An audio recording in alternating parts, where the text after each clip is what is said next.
이명박 전 대통령에 대한 법원의 구속영장 심사가 지금까지 계속되고 있습니다. 이 전 대통령은 자택에서 결과를 기다리고 있는 상황입니다.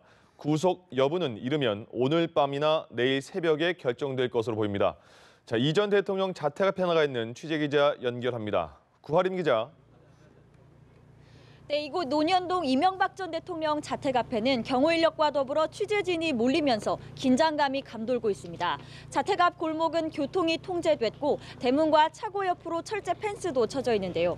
오전부터 이 전 대통령의 구속을 촉구하는 1인 시위가 열리는 등 다소 혼잡한 분위기입니다. 이 전 대통령이 오늘로 예정됐던 구속 전 피의자 신문에 나오지 않겠다는 의사를 밝히면서 법원은 현재 서면으로만 구속영장 심사를 진행하고 있습니다. 서울중앙지방법원 박범석 영장 전담 부장판사는 검찰 측과 이 전 대통령 측의 의견서 등을 검토하는 중인데요. 이 전 대통령은 오늘 하루 이곳 자택에 머물며 법원이 내릴 최종 결론을 기다리고 있습니다. 저녁 시간 들어 이동관 전 청와대 홍보수석과 맹형규 전 행정안전부 장관, 권성동, 장제원 의원 등 측근들이 자택을 방문했는데요.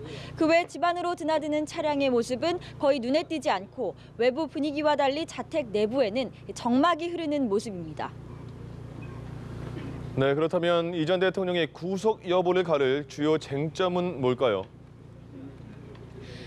네, 영장 발부 여부는 범죄 혐의가 얼마나 소명됐는지와 증거인멸의 우려는 없는지 등을 종합해 법원이 결정하게 됩니다. 이 전 대통령의 경우 다수 실소유주 의혹과 뇌물수수 혐의가 얼마나 소명되는지가 관건이 될 것이라는 관측입니다.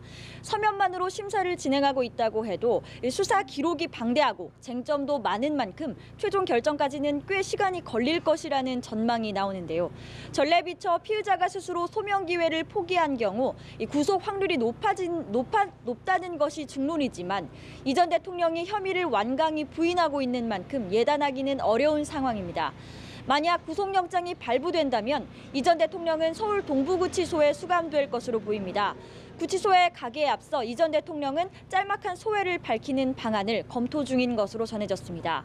법원이 영장을 기각한다면 이 전 대통령 측은 특별한 입장 발표 없이 자택에 머무르며 이어질 검찰 조사와 재판 등을 준비할 것으로 보입니다. 이 전 대통령 자택 앞에서 연합뉴스TV 구하림입니다.